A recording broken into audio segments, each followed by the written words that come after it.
in the real world. So, across the globe, strong governance is not viewed merely as a compliance with laws and regulations. Rather, it is seen as the mirror of the organization's character and culture, that how seriously it cares about doing the right things, even when no one is watching. So, I would like to begin today by revisiting the case study which we discussed in the last session. So, anyone remembers what was the case study, or what was the industry, what was the core issue, if anybody remembers? Is the automotive case study? Learners, please type your answers in the chat box. Is the chat disabled? Hello? Yes, I think so. Chat is disabled. Chat is disabled. Okay. So let me recite the case.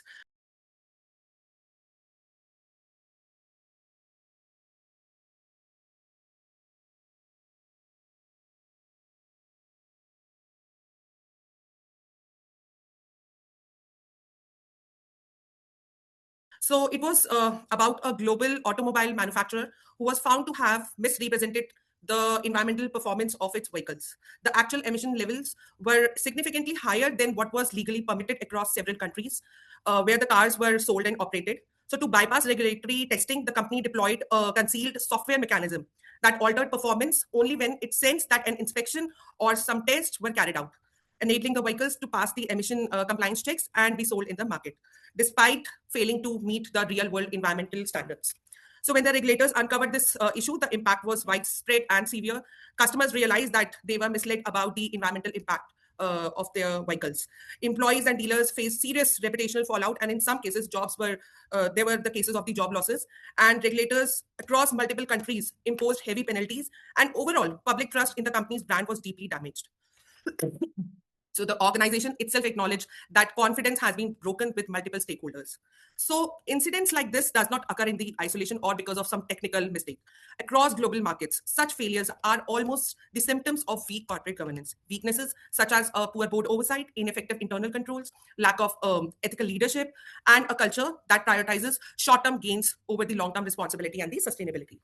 So global experience consistently shows that when governance is treated just like a technical compliance and not as a system built on ethics, transparency, responsibility, accountability, failures and scandals eventually become inevitable, and their consequences can be devastating for all the stakeholders involved.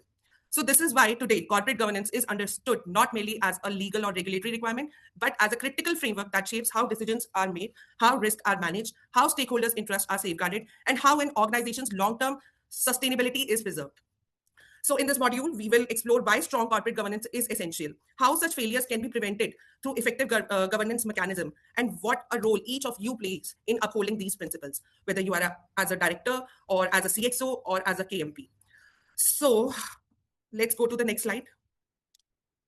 Okay, so let's walk through the agenda for today's session so that you have a clear picture of today's journey. So firstly, we will start by breaking down what corporate governance really means, what global governance models are, key stakeholders who are influenced by the corporate governance in practice. Secondly, we will discuss principles for building the trust in the governance. In this part, we will focus on core principles like transparency, accountability, responsibility, and fairness, and also talk about the key drivers that actually help organizations to achieve these principles in day-to-day functioning, rather than just mentioning on the papers or just websites. So third, we will be looking into the governance beyond compliance, culture, ethics, and value creation, the topics which will be covered. So this is actually a very important shift. Governance is not just about ticking the regulatory boxes. It is closely linked to how board behaviors, the tone at the top, and the ethical culture of an organization directly influence long-term value creation. Fourth, we will be covering the best practices followed by the well-governed organizations, examples of the things that both actually do differently and not just on the policy or the documents. Then we'll have our discussion around the regulatory standards covering both Indian and global governance framework. So that you can connect the principles with the real compliance expectations. And we'll be also discussing the real life case study with respect to the corporate governance to see exactly what went wrong and what could have done differently from a governance perspective. So by the end of this session, you should be able to interpret core principles of the corporate governance, compare global and Indian governance frameworks, analyze global practices and benchmarks, integrate governance with strategy and value creation. So before I move ahead, let me ask you a simple question. When you hear the words corporate governance, what is the first word that comes to your mind? Is it rules, compliance, board, risk, or is it trust?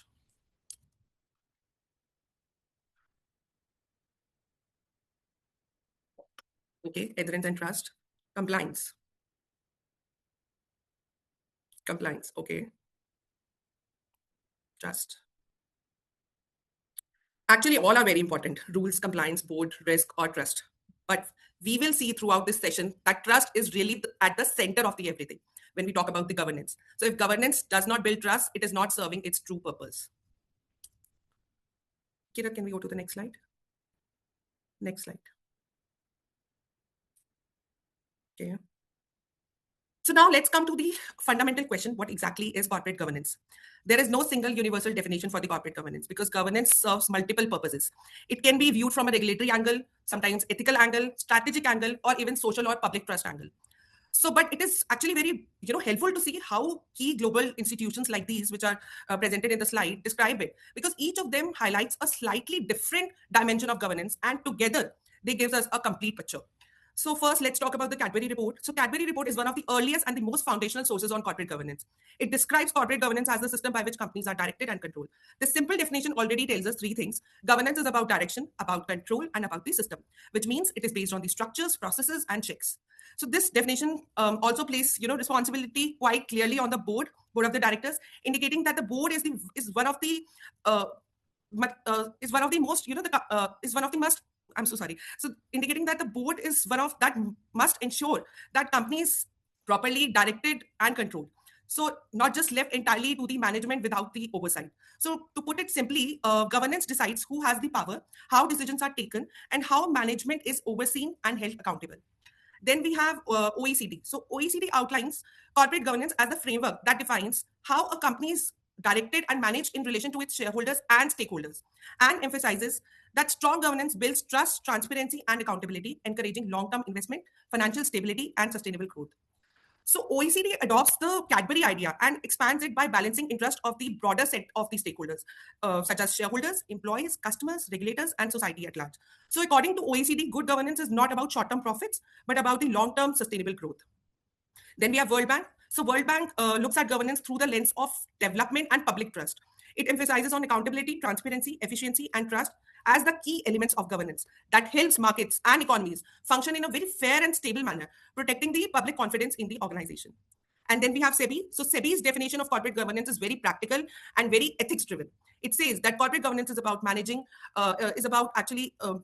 respecting the shareholders' right and acting as trustees, promoting ethical conduct, value-driven decisions, and maintaining a clear line between the personal and the corporate interest. So this means that directors and the senior leaders of the company are not the owners of its wealth or power in a personal sense. They are the custodians who are required to manage that wealth and power in the best interest of the organization and its stakeholders. So this is why issues like conflict of interest, misuse of position, unethical conduct are taken so seriously in Indian governance framework, because they break the idea of the trusteeship. So if we step back from all these definitions, the key takeaways are: corporate governance is about how a company is directed, controlled, and held accountable. It places significant responsibility on the board, not just on the management. Then it aims to balance the interest of the shareholders and stakeholders. It is built around trust, transparency, ethics, and accountability. And directors act as a custodian and not as the owners, which means their personal interest must never override the interest of the company and its stakeholders. So let me pause here for a moment and ask you, when you hear about big corporate scandals, what is usually at the center of the problem? Is it ethics, governance, or personal interest? Can you repeat your question? Okay.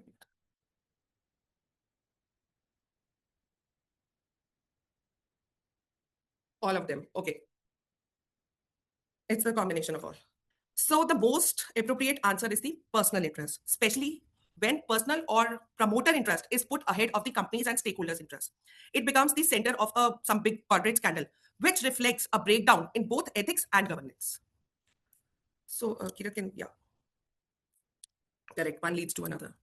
So now that we understand what corporate governance means, we should recognize that there is no single governance model.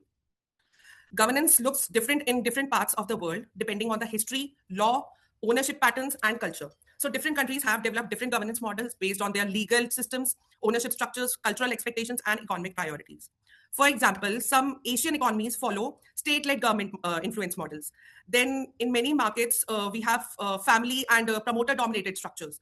Then in some parts of Europe, we will see bank-driven models. So However, despite these variations, most countries broadly align with one of these three major governance models that are widely recognized and discussed globally. So first is the Anglo-American model, which is followed by countries such as US, UK, Canada, Australia.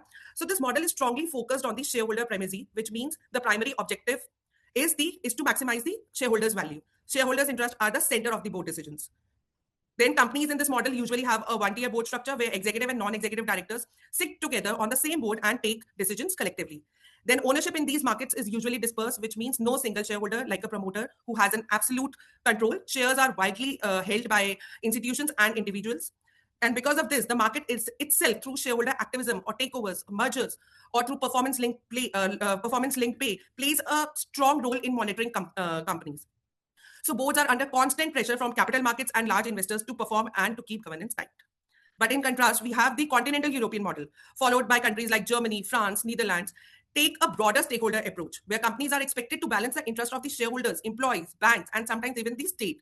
So a key feature here is the two-tier board structure. There is a management board, and that runs, that runs the company on a day-to-day basis, and then there is a supervisory board that oversees and monitors that management, often including representation from employees, sometimes banks or states. So in this model, banks also traditionally play a strong role in corporate ownership and control, as companies rely more on the long-term bank financing rather than just capital markets. So banks often hold equity, sit on the supervisory boards, and influence big strategic and financial decisions. Even state is often active, especially in the industries considered critical for the national interest, like energy, transportation, infrastructure. So states also hold stakes or influences board appointments and strategic decisions through the regulation and policies. Then we have another model, actually the center pillar of this model, which is the employee representation. So employees are often legally entitled to representation on these supervisory boards, which ensures that workforce interests are formally considered in the decisions relating to restructuring, layoffs, investments, and long-term strategy. So as we can see, decisions are taken after considering multiple stakeholder voices. So this model tends to promote long-term stability, risk control, and social responsibility, not only the financial returns. And the third model is the hybrid model, and this is where India fits in. So India largely follows a one-tier board structure similar to the Anglo-American model, where executives and non-executive directors sit together on the same board and take the decisions. But in terms of philosophy, India is increasingly moving towards a stakeholder-centric approach beyond just shareholders' value. There is growing focus on the CSR, ESG, employee welfare, ethical conduct, regulatory compliance. These are the core parts of the governance and the board agendas in India. So the key point is that governance is, contextual in nature. There's no perfect model. What really matters is whether the governance model being followed in particular company or country ensures accountability, fairness, transparency, and responsible decision making in the practice. So let me ask you one quick question. If you had to pick one, which governance style best describes your organization today? Is it a stakeholder-centric approach? Is it a shareholder-centric approach? Or it's a mix of both?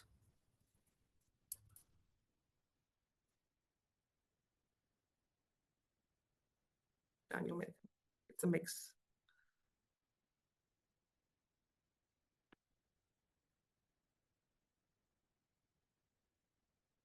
Okay. So again, as I said, this shows that there is no single right model, and governance depends on each organization situation, where it is situated, what are the laws, and examples which I've given before also. Okay. So now this slide answers a very practical question: who is actually impacted by the corporate governance? And the answer is almost everyone connected to the organization, directly or indirectly.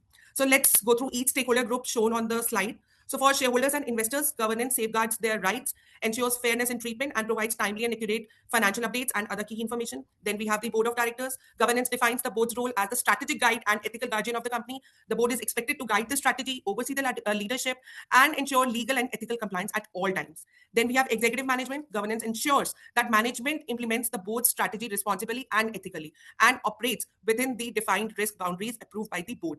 Then we have workforce. Governance shows up in a very tangible ways, such as fair employment practices, safe working conditions, non-discriminatory performance evaluations, and of course, opportunities for professional growth.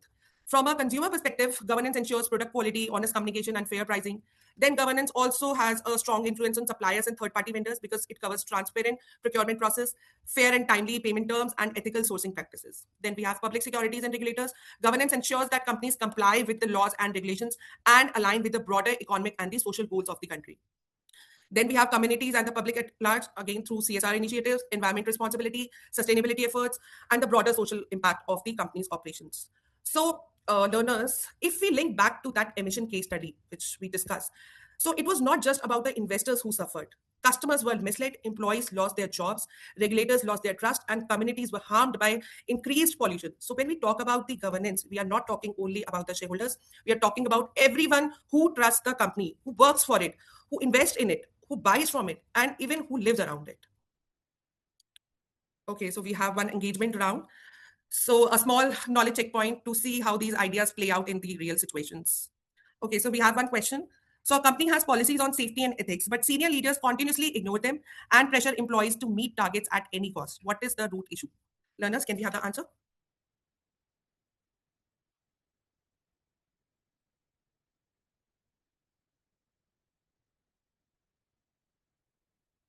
Okay. Kirat, can you show the answer, please? So correct, learners. The answer is C: bad corporate governance. So when leaderships contradicts the policy, it's actually a governance failure. Next question. Okay. So which governance model strongly incorporates employee representation on boards? This one is very easy.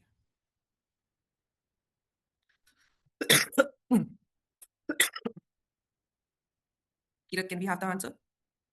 Correct. Continental and European model. Next question, please. So which group is responsible for overseeing management and ensuring compliance with the laws and ethical standards?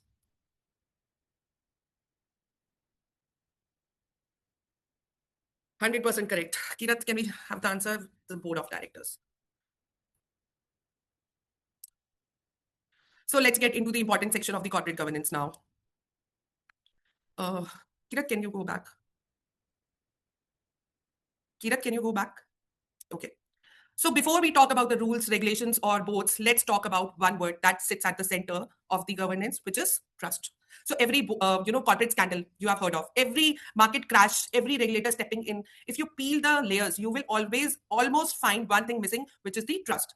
So let me give you one example. We often see companies that go through losses or difficult business phases, get investors, employees, and partners continue to stand with them because they trust the leadership and the governance, and they believe that the company will recover in the long run. At the same time, we also see the companies that are profitable on paper, but when some major issue arises, confidence collapses overnight, and stakeholders suddenly realize that the governance was weak and information was not reliable. So the difference between these two type of examples which I've just given is often not because of the performance alone, but the degree of the trust in the governance. So trust doesn't come from some slogans or vision statements. It is built through 4 very practical governance principles that shows up in day-to-day decisions. So now let's discuss these principles. Okay. So the first principle is the accountability. Accountability means the leaders must explain and own their actions. It builds trust by ensuring that results are measured and decisions are justified. In other words, people in positions of authority cannot hide behind some ambiguity or collective responsibility when something goes wrong. There is a clarity about who was responsible for which decision. In well-governed organization, accountability is not triggered only when something goes wrong. It exists by design through clear roles, board oversight, documented decisions, and performance review mechanisms. Then we have transparency. Transparency refers to timely, clear sharing of important company information with the stakeholders who have a legitimate interest in it, such as shareholders, regulators, employees. Then it enables informed decisions and prevent misconducts by making sure that issues are not hidden or discovered too late. It reduces rumors and misinformation with the accurate communication, thereby building the confidence and reducing the chances of unpleasant surprises. For example, a company may be legally compliant in reporting all the results, disclosures, but governance demands more. Disclosure of the key risk, assumptions, uncertainties, and reasons behind all the big decisions. So next we have the responsibility. So responsibility is about knowing your role, owing impact of the decisions you take, and acting with the integrity. It means that leaders and employees understand what they are supposed to do, how their actions going to affect others, and that they choose to do what is right and ethical, not only what is technically legal or profitable in the short term. So acting with the law is the minimum. Acting with the integrity is the expectation in the governance. So responsible leaders pause and ask, can we do this? But can we do this? They will also ask one more question. Who will be affected from this? So we need to take care of these questions. Then we have fairness. So fairness ensures equitable, impartial, and free from undue influence. It is about preventing conflicts of interest, protecting minority shareholders and vulnerable groups, and making sure that decisions are not biased or one-sided, even when there is a concentrated power or majority control. So these 4 principles, you can say these are not the abstract ideals, these are the practical governance tools that determine whether the stakeholders will trust the leadership and its decision or not. So, okay, so let's go deeper into the first principle, which is the accountability, and let's see how organizations actually build it, not in the theory, but through some concrete governance mechanisms. Okay, so we have these 3 drivers. These 3 drivers, through this, we can achieve the accountability in our organization. So let's first talk about the delegation of authority. So delegation of authority is much more than a list who can sign the checks, up to what amount. It is the backbone of the clarity in the decision making across the organization. So there are 2 types of delegation of authorities. One is quantitative, another is qualitative. So quantitative delegation answers how much can you approve, but qualitative delegations answers what kind of decisions are you allowed to take at all. For example, there is a plant head who might be authorized to approve vendor payments up to a certain value, but a strategic shift from local to overseas sourcing, even if the initial contract value is small, this should be escalated to the senior management or the board because it affects risk, continuity, reputation. So think about your own organization. Can you recall any decision where the amount was small, but the nature of the decision was strategic? Should these have been escalated? What happened when it wasn't escalated? So think about these questions. So these questions are actually going to help you to see that delegation is about the nature of the transaction and not just the size of the transaction. So delegation of authority actually spell out who decides what, where management autonomy ends, and who is accountable if something goes wrong, so that no one can later say, "I thought someone else was responsible." So to understand the more about DOA metrics, Kirat, could you please go to the thank you. So let's use this pyramid example to understand how delegation and accountability usually flow in an organization. So as we can see, there is a pyramid with 3 layers: the board at the top, management council, management oversight councils in the middle, and the operational level at the base. So at the top of the pyramid sits the board, which has a strategic direction and oversight focus, not the operational one. The board is responsible for providing strategic guidance to the management, setting the overall direction of the company, defining the risk appetite, and ensuring that the effective governance and monitoring mechanism exist. So it is the board that makes or approves key policies, decisions, and gives implementation guidance. It decides what kind of company we want to be, what risk we are willing to take or we are not willing to take. Then in the middle of the pyramid, we have the management oversight councils. These are senior management or cross-functional bodies that sit between the board and the day-to-day operations. Their focus again is the oversight. They translate the board's strategic intent into the controlled execution and ensure that policies approved by the board are actually implemented in the business. Then these councils are also responsible for overseeing and managing the reported non-compliances and remediation plans across key risk areas. They assess whether the established policies are operating effectively, and they conduct the periodic monitoring through different mechanisms, and then they report it to the board. So if a board keeps hearing no compliance issues for maybe 6 months, this might indicate strong controls, but it might also indicate weak reporting or culture where bad news does not travel up. So the middle layer is supposed to prevent that by making sure that deviations are reported and managed and not hidden. Then at the base, we have the operational level. This is where most of day-to-day decisions and transactions actually happen. So the focus is operative, adherence to function, specific SOPs, continuous monitoring, and compliance at the transaction level. So this first line of defense is also where risks are often identified at a preliminary level. If SOPs are not followed, if there is some unusual transaction, or if frontline staff see something which is not right, they are the ones who can raise it early. So learners, one quick question: how often in your organization DOA actually reviewed and updated?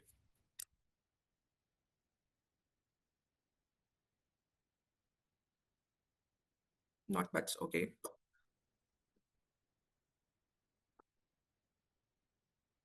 Learners, please tell whether in your organization DOA are updated timely, regularly or not.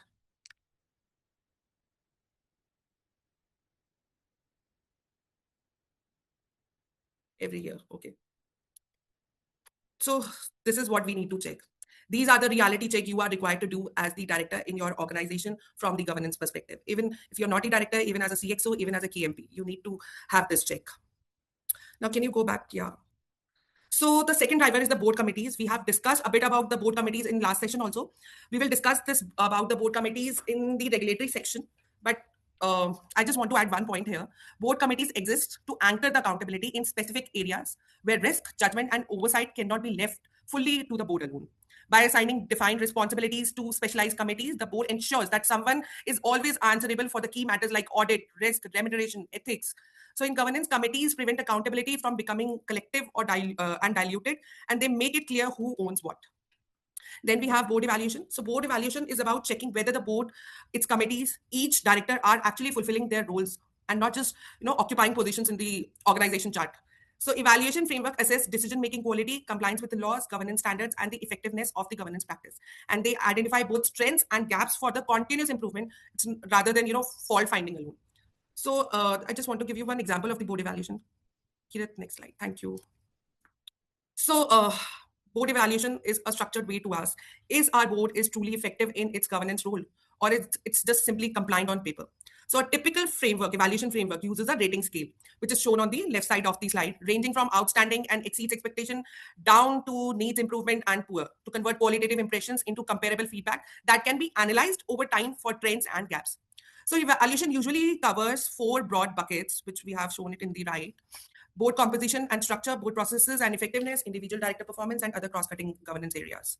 So under board composition and structure, the board examines whether it collectively has the right mix of skills and experience to understand the business, whether there is sufficient diversity and independence to avoid some groupthink, whether committees are appropriately constituted with the right mandates and members.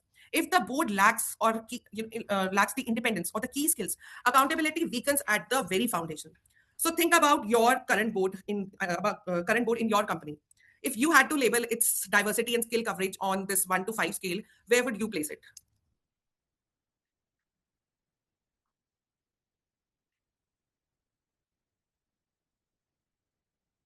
Okay, exceed expectations.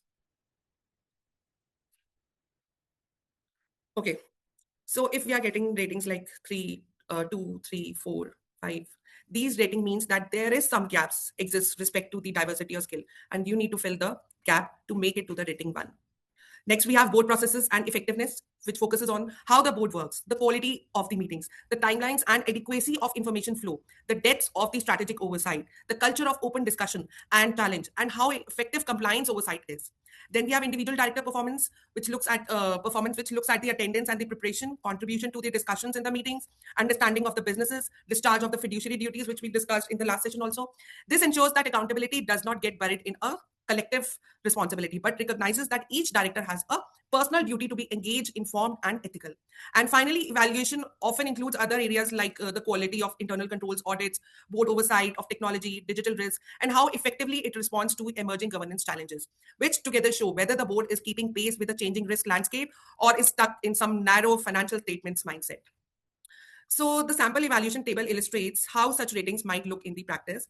So the whole board might receive a rating 2, largely effective, rating 2, which means largely effective, but with still a scope for the improvement. While risk management committee and ethics compliance committee might receive a rating 3, meeting the expectations, but operating in a routine, backward looking way, focusing on past incidents instead of focusing on emerging trends. And then we have individual executive director might score 1, indicating serious concerns around judgment, engagement, or a conduct that warrant immediate corrective action plan, such as coaching, additional training, or maybe closer oversight. So the whole purpose of the board evaluation is not to create a report card for the regulators, but to strengthen the accountability by making performance visible, encouraging honest self-reflection, and reinforcing the principle of authority at board level always comes with the responsibility. Okay, let's see how transparency is usually achieved in an organization. So transparency in governance does not just happen. It is the outcome of well-designed policies, processes, communication practices, training, and enabling workers working together to make information visible, consistent, reliable for the stakeholders who need it. So first, we have policies. Policies are the first building block. They set governance standards, align with laws and regulations, explicitly state what must be disclosed, when, to whom, and by whom. So that disclosure is not just a personal judgment. Then we have SOPs. These SOPs then convert these high-level policies into a step-by-step daily actions.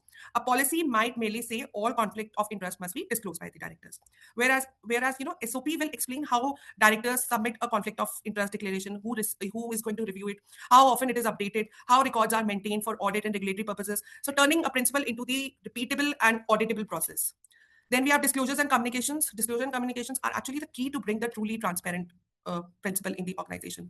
Even if an organization has the right information inside, it is not really transparent if that information is not shared clearly, not shared in time, or shared in a way that people cannot easily understand or use it.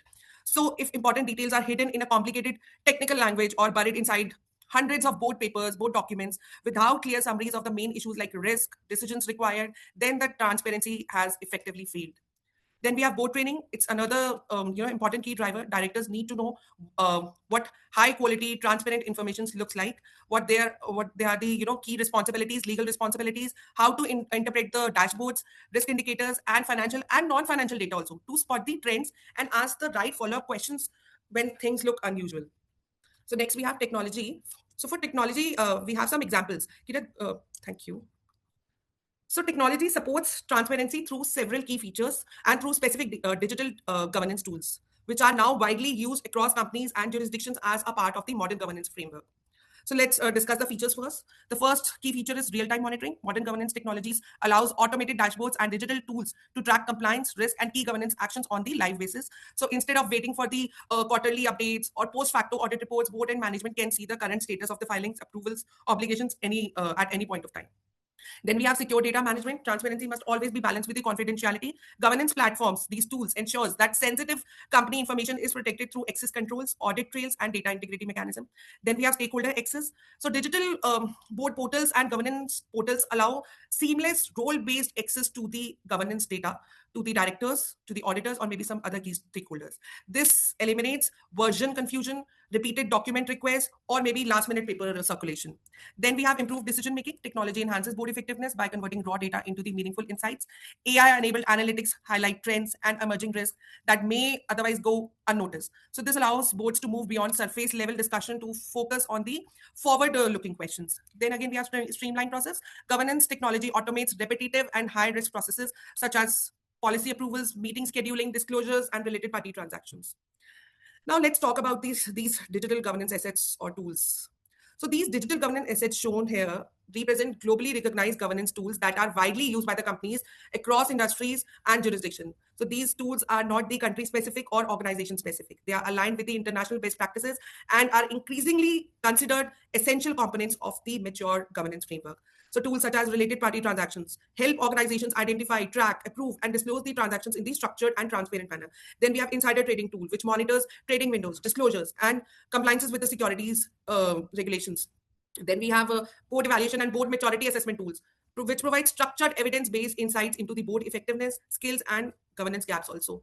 And then on the operational side, we have risk and compliance tracker tools, providing continuous visibility into the regulatory obligations and risk status. Then we have ESG disclosure tool, supporting consistent, credible, comparable sustainability reporting across jurisdictions. Then we have board meeting management and secretarial automation tools, ensures that agendas, minutes, approvals, statutory records are maintained accurately and efficiently. So what is important to understand is that these tools are not making governance complex or technology heavy. Their real purpose is to make the governance visible, traceable, consistent, and defensible. Can we? Okay. So let's see how we can achieve responsibility. Kira, can we go to the next slide? So the first driver is again environmental, social, and governance, ESG. So ESG encourages boards and leaders to think beyond immediate financial results and consider how their decisions affect areas like pollution or climate, then treatment of the employees and customers, and integrity, controls, leadership. So instead of just asking, is this profitable now, ESG makes them ask, is this responsible and sustainable in the long run? Then we have CSR, another important factor. CSR is about a company gives back to the society while still focusing on the business goal. So modern CSR is not just about making donations or doing activities for the publicity. It is about choosing the social projects that fits with what the company does and what it stands for. So, for example, a manufacturing company that invests in local youth in technical skills is helping the community by improving job prospects and at the same time building a future pool of skilled workers for itself also. Then we have stakeholder engagement. This is the third key driver. It is about how responsibility shows up in the everyday actions and leadership. So responsible companies do not wait for the problems or complaints. They regularly talk and listen to the stakeholders like employees, customers, suppliers, investors, nearby communities. So this might be through surveys, through some forums, through some meetings, feedback channels. So yeah, so in fact, we have a stakeholder engagement session also, where we are going to discuss about the stakeholder engagement, the steps in the stakeholder engagement in detail. So when you put ESG, CSR, stakeholder engagement together, responsibility stops just being a legal or a compliance requirement and becomes a part of the company, how the company actually thinks and act. Next, we have fairness.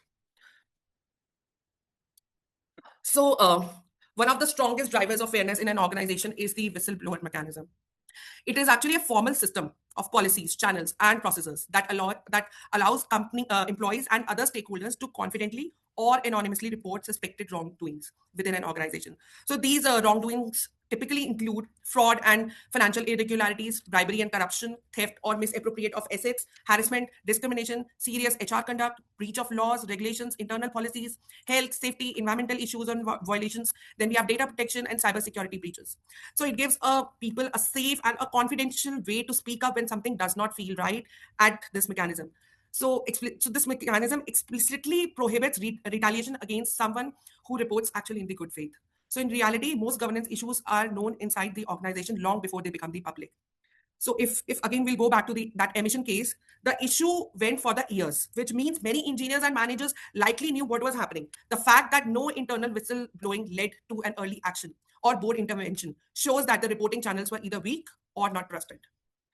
Then we have board diversity. Board diversity we have discussed in board evaluation also, but still, so fairness actually at the board level improves when decisions are shaped by diversified perspectives, experiences, and backgrounds. So a board should include a people of different genders, ages, professions, geographies, so that they can avoid the groupthink. Then we have the stakeholder grievance mechanism, which provides a clear formal way of people to raise concerns and get them addressed. It allows employees to report workplace issues, customers to highlight unfair treatment, communities to voice for the environmental or social worries in a safe and a structured manner. So a well-designed grievance mechanism makes sure that every complaint is received, should taken seriously, examined impartially, and resolved in a transparent way, with the feedback again given back to the person who has raised the issue. So this turns fairness from a written value into a living process, showing stakeholders that their voices matter and that the organization is generally committed to correcting problems and improving the practices over the time. So to summarize all these principles which we just discussed, we can say that accountability is about the ownership, transparency is about the visibility, responsibility is about the impact, and fairness is about the equality. And these four principles turn governance from a rule book into the value system. Okay, so we have one engagement round. So we have few scenarios, and you need to match which principle suits best to this scenario. So learners, just put your answers in the chat box. You can write for first point whether it is accountability, transparency, fairness, or responsibility. You can give your answers in this format.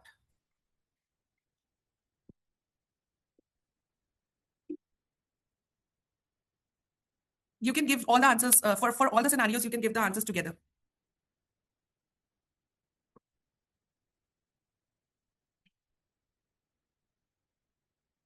Learners, can I have the answer?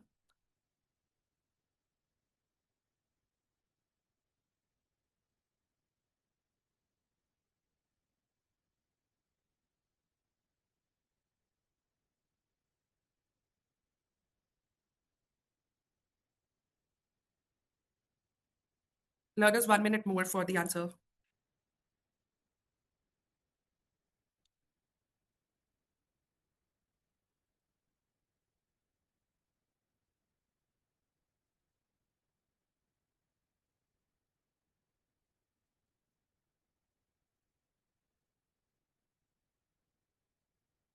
We're getting the answers.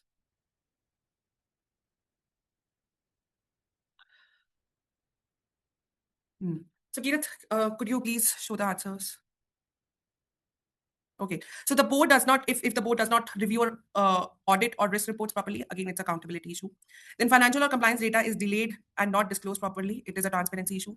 The company hides the information about the climate or safety risk. Again, it's a responsibility issue. Then only men or people from one background are chosen as the directors. We discussed this. This is a fairness issue.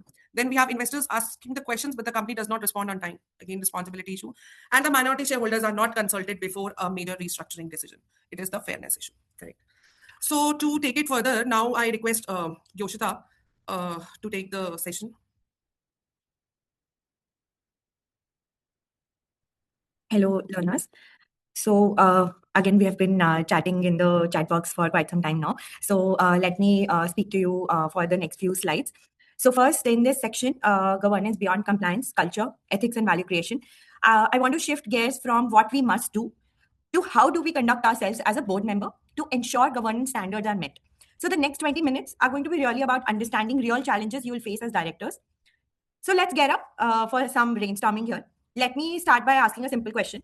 How many of us believe governance is only about adhering to regulatory filings and frameworks? You can just quickly put your answers in the chat box.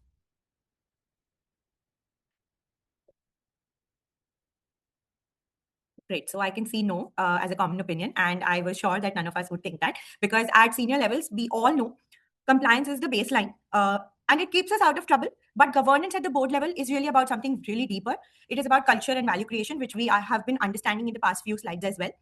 Compliance will answer the question, did we follow the rule? And governance will ask the question, was this the right decision for the long-term value creation? For example, many companies have, we have seen in the past in our experience, have complied fully with the risk disclosure norms before major corporate failures. Yet the culture discouraged questioning, say, the senior management, the CEO, or the decision makers. Well, it was technically compliant, but strategically it was very fragile. Now think about the last serious issue your board or leadership team had to confront. Maybe a compliance incident, a safety issue, or a customer impact. Did you see more tick the box behavior, or did you genuinely reflect on the culture and ethics? What stood out to you? Now, you may keep sharing your experiences in the chat box as we speak for everyone to reflect. Because by the end of this session, I would really like each of us to reflect. Is our board actually shaping the behavior or just reviewing reports? Because that is the actual question to ask in this scenario. This section will connect governance to how leaders think, behave, take decisions, especially around ethics and long-term value creation. So not just a regular box ticking activity. Now let's go to the next slide and understand before we go deeper. We'll warm up for something very practical. On this slide, we will be focusing on boardroom leadership qualities, what you actually value in your fellow directors, because governance outcomes are heavily influenced by the quality of people that are sitting at the table. Now you see different qualities for boardroom leadership on your screen: integrity, collaboration, courage to speak up, strategic vision, governance mindset, and mentorship. I want you to pick one quality you absolutely cannot compromise on in your fellow directors, something that if it's missing, you know governance will suffer. You may also share some reasons if you would like, or any situations for other learners to read. Integrity, courage to speak up. Most of us have chosen integrity, governance mindset, collaboration, all. That's the base of all. Yeah, correct. Good. Okay. So interesting choices, and we'll share what we strongly believe. So we strongly believe that a highly strategic board without courage becomes passive, because you need to have the courage to speak up. A board full of integrity but no collaboration at all will become fragmented eventually. Governance mindset without vision will become bureaucratic. Therefore, each quality, some of us rightly pointed out, each quality holds value in the boardroom. I've seen boardrooms where one independent director has consistently asked uncomfortable questions about related party transactions. Initially labeled as difficult, but later that questioning saved the company from a reputational risk. So it is extremely important to ask questions. So here's a follow-up question for your reflection. Which of these qualities do you think is the hardest to practice in a room that is intense? It is extremely important to recognize that quality of governance. Mentorship, courage to speak up. Strategic vision, courage to speak up. Great, we're getting a common answer. Some of us also feel strategic vision, integrity, but most of us feel courage to speak up. And that is extremely important because, see, if you are just thinking, if you are technically sound, but you are not speaking up in a challenging situation in the boardroom, then it will not hold that much value, right? You need to have that impact on the decisions. The mindset that you have towards challenging the situations is extremely important because it is beyond technical skills and titles. So now we'll step up into a boardroom scenario. It is a real boardroom situation. So I want all of you to imagine that you're all board of directors. Some of us already are. So the board of XYZ Limited is considering acquiring a company. CEO is very enthusiastic, but some directors have concern about the diligence process and the potential risks. The board meeting is extremely tense with differing opinions on how to proceed. Now the first scenario is CFO reveals that some financial data about the target company is incomplete, but the CEO suggests moving forward quickly to outpace the competitors. So what should the board do to uphold the principle of transparency? We have three options on the screen. B, everybody saying insist on full disclosure. All right. Great. So I think we can have the answer. Great. The governance right answer, of course, is insist on full disclosure and review of all financial data before deciding, because transparency here is not only about what you actually tell investors, it is also about the transparency inside the boardroom. Does the board have complete and accurate, timely information before making a major strategic bet? Now, the second scenario is post the acquisition. It was discovered that target company had significant undisclosed liabilities. The board is now facing criticism. How should the board demonstrate accountability? First is blame the top management, acknowledge the oversight. Second, and C is ignore the criticism. Again, all right. So the accountable response here is to acknowledge the oversight, communicate openly with shareholders, and define corrective actions, not just at the management level, but at the process level as well. Many of you may have lived through deals where the board felt rushed or the management felt rushed. But a good practice we have seen is a formal red flag checklist. Of course, it may depend on different situations, different scenarios, different decision-making, testing activities that you're involved in, different transactions, but you can have a general checklist, and the board will formally pause and have a second review gate in that case. It will give the directors a cover to say no to premature pressure. So the next very, very important topic that we have is, which is something very less visible but very powerful, the director's ethical compass, which is in practice is what determines what you do when there is no clear rule. There are set clear rules around disclosure norms, around composition, around what the company should do, but there is no clear rule around how ethically a director should conduct it himself or herself. So when the following rule would technically be allowed but feels wrong, because at senior levels, dilemmas are rarely black and white. They are gray most of the time. They will be commercially very attractive to you, legally maybe also defensible, but ethically very uncomfortable. We have seen a very, Bhavya has discussed corporate social responsibility in the last few sections, and this is extremely important to understand specifically in that scenario, because many CSR activities look like they're commercially also very attractive, legally also defensible, but at the end of the day, are they actually serving to the society at large? So this is where your role comes in. Now think of the times when you approved of something that was technically very compliant, but your gut told you that this would blow up reputationally in a year or two. That inner signal is your ethical compass, which gets us to the elements which are not as theory, but they are as lived realities here. So let us discuss each one of them. Respect for shareholders is the first one. We have discussed the concept of stakeholders, which is way beyond shareholders. And we shall touch upon the same in the upcoming sessions, as well as we've already informed that we have an entire session in which we'll explain it in detail to you.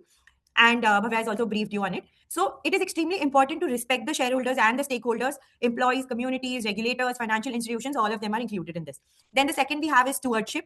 So stewardship will act as a vital role of ethical compass for corporate boards by shifting the focus from short-term shareholder maximization to long-term value creation. And then we have independence of judgment as the next element, which is just not about a designation. It is actually about intellectual courage. You should have, again, the courage to speak up with a strategic vision, as someone rightly highlighted in the chat box as well.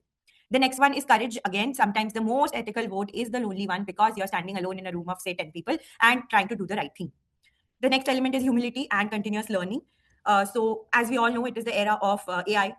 Then you have to focus on AI governance, cybersecurity, climate risks. So the boards today must learn continuously. You cannot keep your learning stagnant. You have to grow continuously in your professional career and be up to date.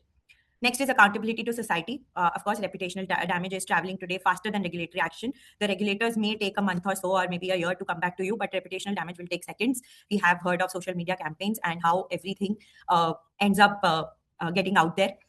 So you have to be very mentally very much prepared for that and take your decisions accordingly. The next is transparency. So you have to be very transparent while communicating your decisions, because silence will create suspicion and it is not right for the ultimate decision making of the company. Next is ethical leadership, which is shown at the top, and it is just not a slogan. You have to inculcate that in your day-to-day behavior. It is an observable behavior and a conduct that has to be very carefully inculcated inside you.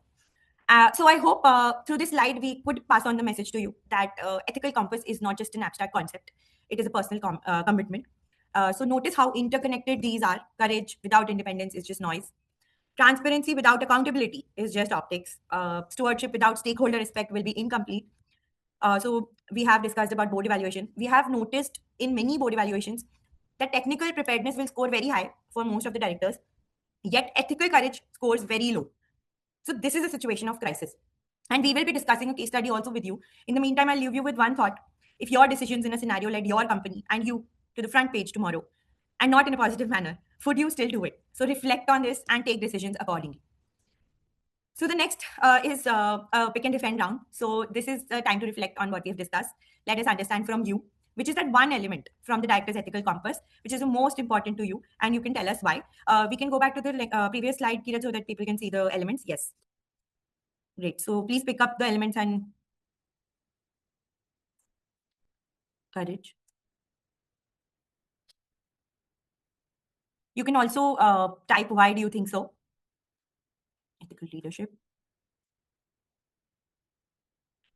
Independence of judgment. Great. Transparency. Respect for stakeholders. Courage. Great. So you all have covered all the points some or the other way. And we also feel that ethics at the board level is not just about coding rules, but it is more about, say, when it was a uncomfortable situation, what did I actually do? That behavior, that conduct is your ethical compass in action. So whatever is the most important, of course, it would be great if we could have all. But of course, there are times when, as humans, there are some pointers that we tend to lack. It is always good to learn and incorporate those in our day-to-day professional life. So I think we'll leave you with that. The next is, it'll bring us to the most critical topic again, which is linked to ethical compass, which is understanding conflict of interest. It is the most critical, because when we hear the words conflict of interest, many people say that it is a compliance declaration form or something like that. But in reality, it is way beyond that. Conflict of interest is about perception and trust.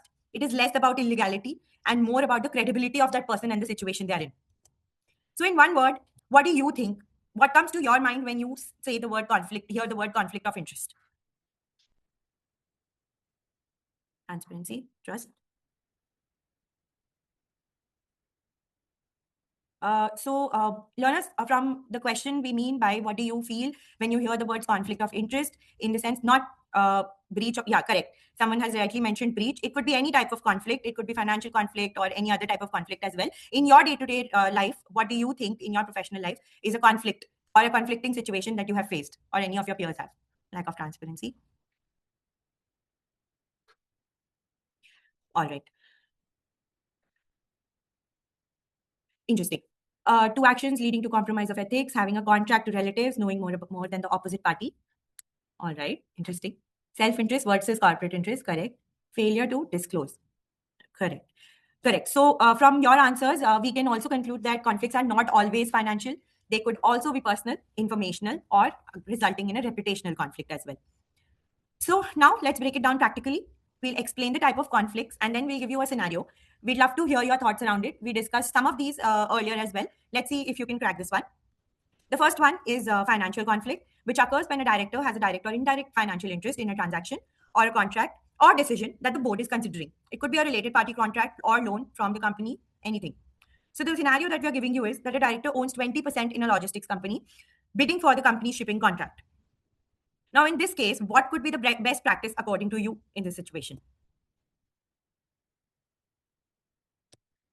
Say, if you were that director, if you were in that position, what would you do to uphold the ethical practices?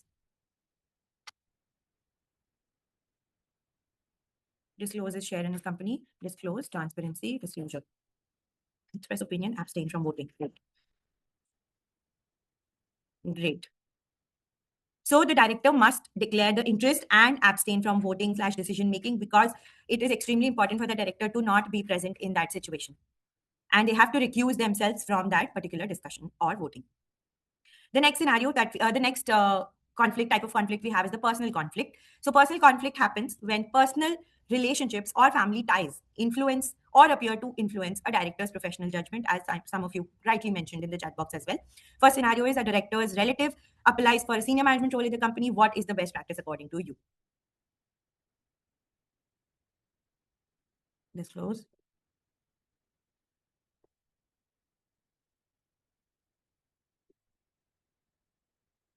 All right. So if you were that director and you have been, yeah, all right. So the answer here is that the recruitment must be handled independently and the director must be excluded from that process. Therefore, even when a candidate is qualified, the process must be independent, because globally the reputational damage often arises not because rules were broken, but because the process was not followed properly. The next and the most important one, again, is use of insider trading. Insider information refers to exploiting confidential, price-sensitive company information for personal gain, commonly known as insider trading. We have laws governing the insider trading plans as well. Scenario here is that a director learns that the financials are positive and attempts to buy shares before the news is public. Now you have to tell me, is this allowed? Is this a practice that can be followed by the director? Not allowed, not allowed. Great. So the answer is not allowed. This is insider trading. It is strictly prohibited under law, and it is a zero tolerance rule, zero tolerance zone. Market will punish harshly, and there are penalties up to 10 times of the trade amount as well involved in the insider trading transactions. So we have to be very mindful of when we are transacting. So now that we have discussed the conflicts of interest, whether in recruitment, related party dealings, or insider trading, one thing becomes very clear. Governance is not about preventing misconduct. It is about protecting the integrity of decision making. When the directors act independently and ethically, they safeguard trust. And trust is the foundation of long-term value. So the question here is, once we have ensured that board is free from conflicts, what is it that we are actually supposed to focus on? That brings us to the next level of board responsibility. Beyond avoiding conflicts and complying the rules, the board's real mandate is to shape the organization's long-term direction. So now let's shift from risk prevention to value creation, and from safeguarding from guarding against the conflicts to guiding the sustainable growth of an organization, which brings us to the strategic role of board in shaping sustainable value creation. One of my most favorite topics and most talked about topics of this decade is sustainable value creation. There was a time when board agendas were dominated by balance sheets, quarterly profit targets, and compliance updates. Sustainability, if mentioned at all, sat somewhere at the end of the agenda, right before any other business item. And fast forward to today, that world looks very different with ESG sustainability norms coming in.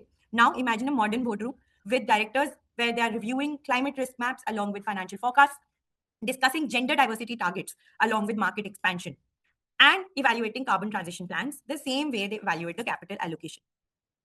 So why are these directors focusing so much on the governance or the sustainable part of it? Because the investors, employees, regulators, and the society at large are saying that value cannot only mean profit. Value must also mean purpose. We have ESG funds, we have ESG investors. Investors are actually focusing a lot on companies who have high sustainable ratings, which we will be discussing in the next slide as well. A very interesting one from an application and a practical understanding standpoint. So here the board will, now I want to first highlight how the board will demonstrate sustainable value creation in this case. So the board has to make that commitment. They have to make ESG goals, measurable ESG goals, which of course are being done through materiality assessments in our jurisdiction as well, aligning them with the company's vision and ensuring these are regularly reviewed before board level committees. Because setting a list of, say, ESG goals will not help the industry, all the industries across the, say, globe, because every company, every industry, every country could have its own requirements when it comes to sustainable goals. And the board will also have to see that there is transparent stakeholder communications in place and strong policy approval mechanisms as well. Now, I want to quickly highlight the global frameworks driving the value creation through corporate governance principles, because we have touched upon the principles in the previous slides: accountability, transparency, responsibility, and fairness. Let's explore how each of these are shaped by international standards. First is the board accountability, which the board is owning. OECD principles, Organization for Economic Cooperation and Development, principles of corporate governance. They have established global benchmarks for the duties of the board, shareholder rights, transparency, and ethical leadership. They help companies improve access to finance, particularly from capital markets. Now, the next is UK Corporate Governance Board, which is setting expectations around board level leadership, audit committees, risk and internal controls, and long-term decision making. Then we have ISSB, International Sustainability Standard Board, which has introduced IFRS 1 and IFRS S2, integrating the task force on climate-related financial disclosures, that is TCFD recommendations, to ensure climate risks are disclosed with the same importance as financial risks. Now, these frameworks are making it very clear that the board must take full responsibility for sustainability oversight. The next, we come to transparency. You have to disclose clearly and comparably. We have already highlighted that. First is the ISSB standard. Second, we have the GRI initiative, which is Global Reporting Initiative standards, which are enabling any organization to understand and report on their impact on the economy, environment, and people in a comparable and credible way. Like I said, each company, each industry, each country could have its own requirements. GRI has given that opportunity to the companies to analyze that requirement and compare it with the requirements of their economy. Next we have is the integrated reporting framework, which is managed by IFRS Foundation, which is connecting the financial statements with the sustainability financial disclosures. Again, these frameworks are ensuring that sustainable reporting is consistent, reliable, and aligned with the financial disclosures. Now we come to responsibility. So responsibility is to act ethically and manage risk proactively. UN SDG is the first one, UN Sustainability Development Goals. We know that there are 17, which were adopted by UN in 2015 as a universal call to action to end poverty, protect the planet, and ensure that by 2030, people will enjoy peace and prosperity. The next we have is the COSO ERM framework, which we will be discussing in detail in the next session as well, which is your, basically it integrates ESG risks within enterprise-wide risk management, and it also ensures internal controls. So next we have is the OECD due diligence guidance for responsible business conduct, which is setting expectations for ethical supply chain, human rights protection, and responsible sourcing. Again, these are shaping sustainability into corporate risk management, ensuring boards not only report on ESG, but actively mitigate them through ethical practices. The last but not the least is fairness. We have to promote inclusion and equity. First is UNGC, UN Global Compact, the world's largest corporate sustainability initiative, which is based on 10 principles related to human rights, labor, environment, and anti-corruption.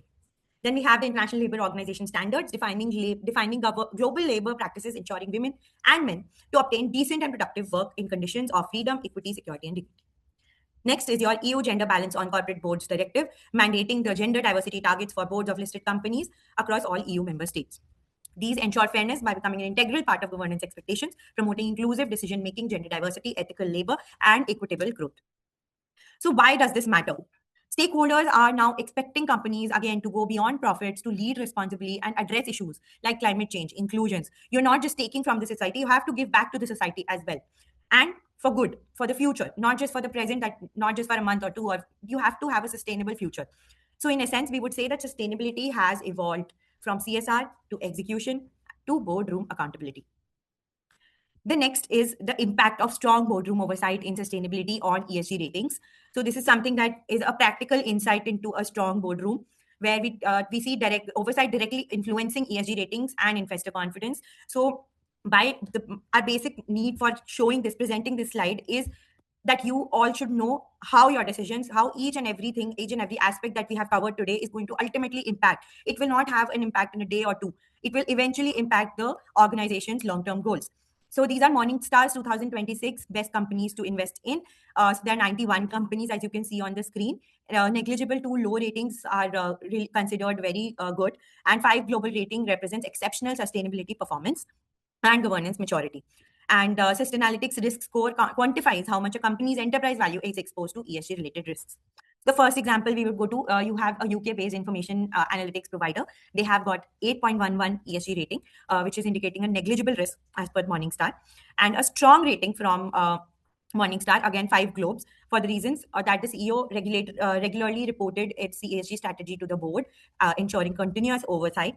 Then the board's audit committee supervised ethics and anti-bribery, fraud, and corruption controls. The board had clear tone at the top. Through transparent oversight and ethical risk control, built strong investor confidence as well. Hence, they are amongst the top companies highlighted by Morningstar. Next is your US-based global life sciences company, again 8.95 rating, 5 global ESG rating. Board is actively involved in integrating ESG strategy into operations, and the company's robust product and service safety programs. Being in a life science industry, it is not easy to maintain those standards, so you have to train your employees and maintain ethical practices in operational safety as well. So these actions have reflected that sustainability cannot be delegated, and it is owned at the top, influencing the performance, compliance, and market trust. So which brings us to the best practices for enhancing corporate governance. We're just going to quickly highlight some of the practices here. So what are the leading companies actually doing? Now, because see, at the end of the day, if 2 companies are equally profitable, then why does one trade at a premium? We have to understand that, right? It is often because of the governance quality and the governance strength. So the first here is an Indian MNC, a global leader in IT services, demonstrating strong governance through active stakeholder engagement, robust risk management framework, and recognized ESG performance. Then we have the British MNC, a global leader in consumer goods, which is reflecting governance strength in its global board model with multi-jurisdictional oversight, ESG embedded at the core of its strategy, and high transparency through public disclosure.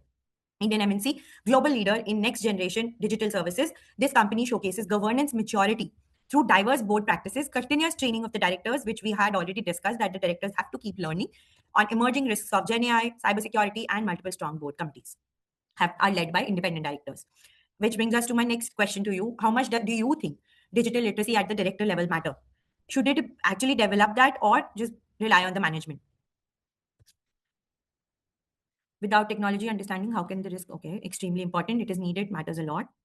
They need to develop that. In fact, Yoshida, someone just asked about this question. Yes, actually, I was reading that. Just answered, yeah. Great. Great to know that we have a strong opinion on implementing technology and improving our digital literacy. It is extremely important to keep up with the environment that we are in. Great. So the next is your American multinational technology conglomerate, which is demonstrating strength through active shareholder engagement and strong ESG accountability. They have a say on pay model as well, where shareholders are not just informed, but they are empowered with votes on executive compensation and climate commitments. And the next we have is an Indian Fortune 500 energy company, which is again a highly regulated and environmentally sensitive sector.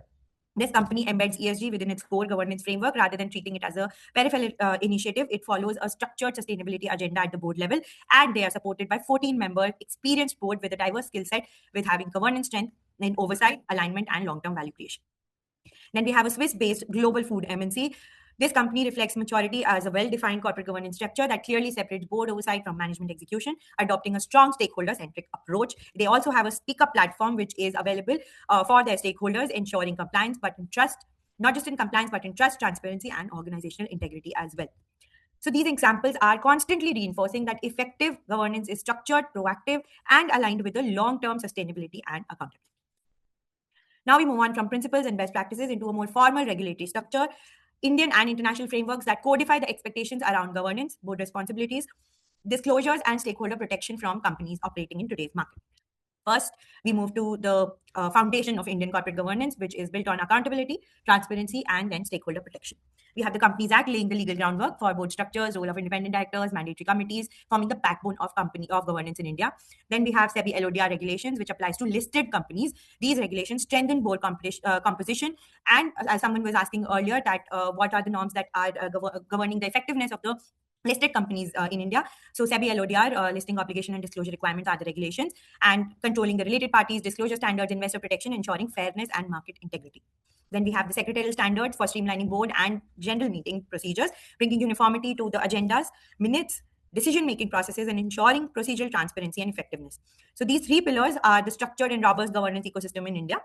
Now we will capture the core regulatory expectations under the Act and LODR. First is proper board composition. Of course, you can go on and read this slide. I'll just give you a brief on it and key factors.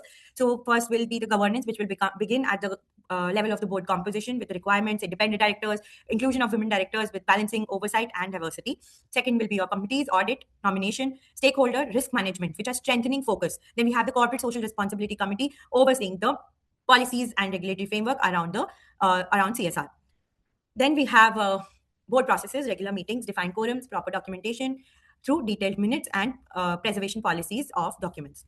Transparency is being ensured through timely disclosures requirements in annual reporting. For listed companies, there are very strict disclosure requirements in India. Some disclosures are within 30 minutes of the board meeting, within 12 hours, 24 hours, and 48 hours as well. So there are very strict timelines as to the disclosures for many activities, especially those which are driven through the board meetings. Now we have shareholder rights, which are protected through annual meetings, mandatory e-voting facilities for listed companies as well. So finally, ethical governance is reinforced through mandatory code of conducts and whistleblower mechanism as well. So the overall takeaway here is that the intent of law is very clear.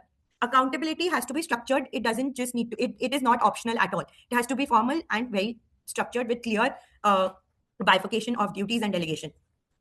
Here, so the reality, what we have observed across organizations and in many cases that have happened is that regulators have noticed failure to disclosures on related party transactions, inadequate board oversight of fraud, weak internal controls. So the lesson to take here is that structures must be supported by active oversight. Now we'll highlight the committees. We have Audit Committee, NRC.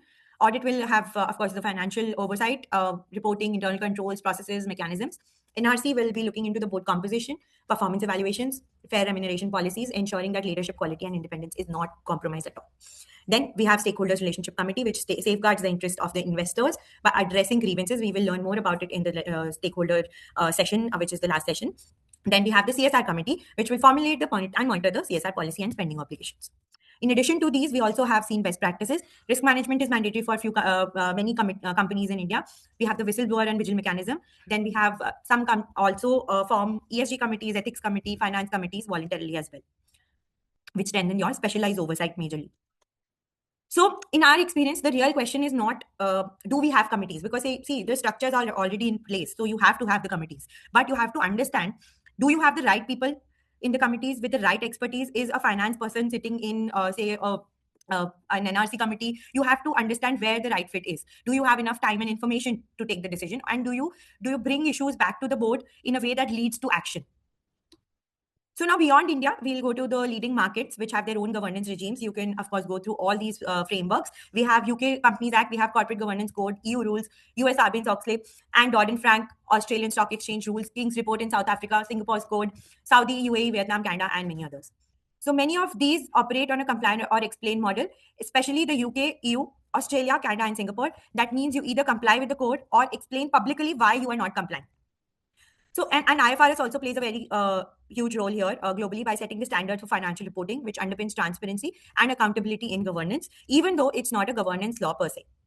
So, having said all that, despite the structural differences, all the frameworks are emphasizing on 3-4 major aspects, which are board independence, transparency, risk oversight, and accountability, increasingly focusing on sustainability integration now. So, as we move forward, I would like you to reflect on 3 questions.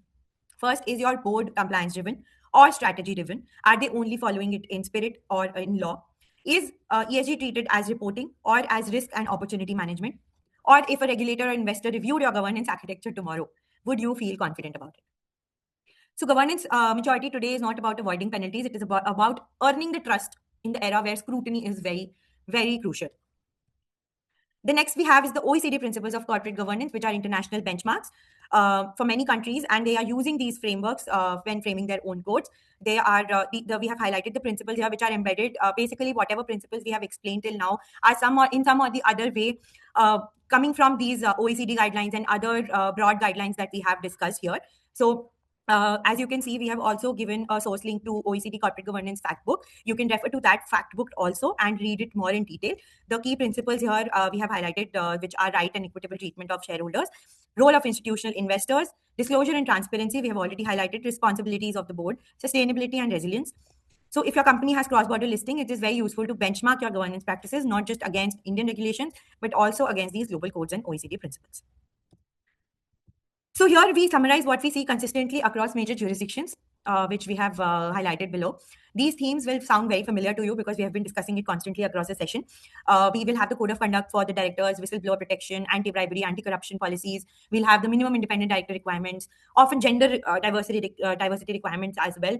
A clear mix of executive, non-executive, independent directors, mandatory committees, audit committee being independent because of course numbers are involved, then timely disclosure of financials and material events, annual corporate governance reports, and among many others. So finally, a very crucial role, we'll discuss it in the governance framework. Any governance framework runs around this framework called for the chairperson as custodian of ethical standards. Here, the role of the chairperson in all the activities, all the discussion topics that we had today is very crucial because the chair leads on strategy. It has oversight and governance. It will ensure effective agendas and high quality discussions. The chairperson will maintain clear separation of between oversight and execution while still engaging constructively with the management. They have to represent the board with key stakeholders, promote a culture of integrity and long-term value, and manage the conflicts also, ensuring recusals wherever necessary and protecting director independence. So now I want to quickly highlight the role of the chairperson of a board committee. So the chairperson of key committees have specific responsibilities. First is your audit, then NRC, SRC, risk and CSR. Under audit, you will have financial reporting, controls, related party transactions. NRC, of course, succession planning. You have to have a proper plan in place in that regard. Remuneration has to be carefully monitored, board performance as well. SRC, you have to answer to the investor grievances. For risk management, you have to embed correct risk frameworks into your organization strategy. Then CSR for policy implementation, monitoring, and disclosures. Last but not the least is your role at shareholder meetings. The chairperson is the presiding officer. They have to ensure the quorum, fair participation of shareholders. They have to have a robust question and answer session as well at the annual general meetings where the shareholders will ask questions and they will have to answer those questions in the best possible manner. Setting clear expectations of agendas as well and transparent voting and poll procedures in place. Of course, the law has laid down a guideline for you, but to follow that in a transparent manner is also extremely important. That is where the role of chairperson comes in. And their conduct will send a strong, very strong signal about the company's openness to shareholder scrutiny. So lastly, the best practices that we have noticed are, of course, separation of roles as chairperson and CEO, which we have also analyzed in the previous sections. And the chairperson has to be a non-executive independent director with enough experience and authority. Now, then the regular engagement of chairperson with it and independent directors is also crucial for robust challenges and oversight. Now, I want to leave you with one reflection, one thought. Whether you are a current chairperson or an aspiring one, ask yourself how consistently or consciously are you using your position. It's not just for the chairperson, but also for all the board members. How consciously are you using your position to shape culture? And in the last few months, in the last say 12 months, have you had at least one tough conversation with the management or with your own board about ethics, risk, behavior, not just performance, whatever we have highlighted in this session today? So thank you so much. I hope you had a great session. I will move to Bhavya now, and she will be sharing a case study with you. Thank you so much, Yoshida. So we have this case study, and I'm going to read this case study. So please listen to this case study, because after this we are going to ask few questions, and those whatever the answers you will give for those questions, those are actually the key takeaways for this case study. So please listen it very carefully. So, a private healthcare and life sciences company stated that its mission was to revolutionize medical labs testing through innovative methods of drawing blood, testing blood, and interpreting the results, the resulting patient data. So, the company pursued the development of technology to run clinical tests using tiny drops of blood instead of the vials-based samples, as it would result in reduced human error and lowering healthcare cost. The technology faced criticism for lacking peer review, being incapable of consistently producing accurate and reliable results. And despite these concerns, the management continued to promote this technology. Evidence later revealed that management had deliberately misled doctors, patients, and investors regarding the technology. So, what went wrong? So there was no formal scientific validation, no independent technology audits. There was false technology claims and fraudulent misrepresentations. There was weak board oversight and lack of relevant expertise. So high-profile board lacked medical or tech expertise, and oversight was ineffective.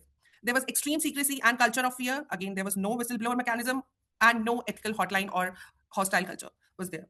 Then we have misleading commercial and patient practices, lack of medical compliance, and patient safety oversight.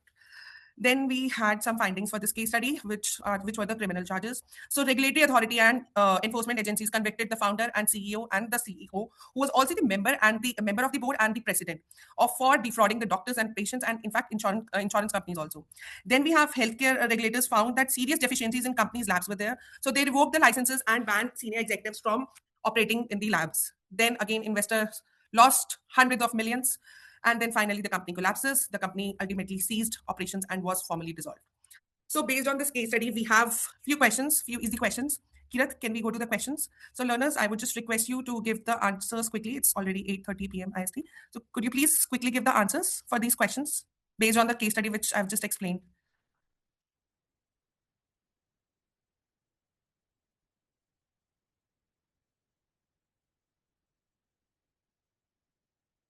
Learners, you can give the answers together for all the questions.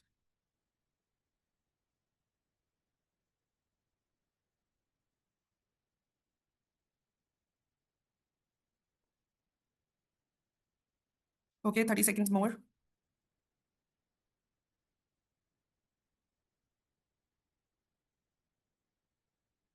Okay, so Kirat, can we have the answers? So learners, these answers are actually the key takeaways also from this case study. I request you to please check the answers. For first, it is one, A, false technology claims and fraudulent representation without scientific validation. What was the impact on investors? They lost hundreds of money. What should the board have done differently? Everything, which is pointed out in point A, B, and C. Then which governance reforms could have prevented this scandal? Again, everything. So thank you so much, learners, for this engaging session. And I would just request you to, okay, there is no poll today. Okay, so sorry, there is no poll today. So I guess now we will be meeting on 5th March then. So see you, learners. Thank you so much.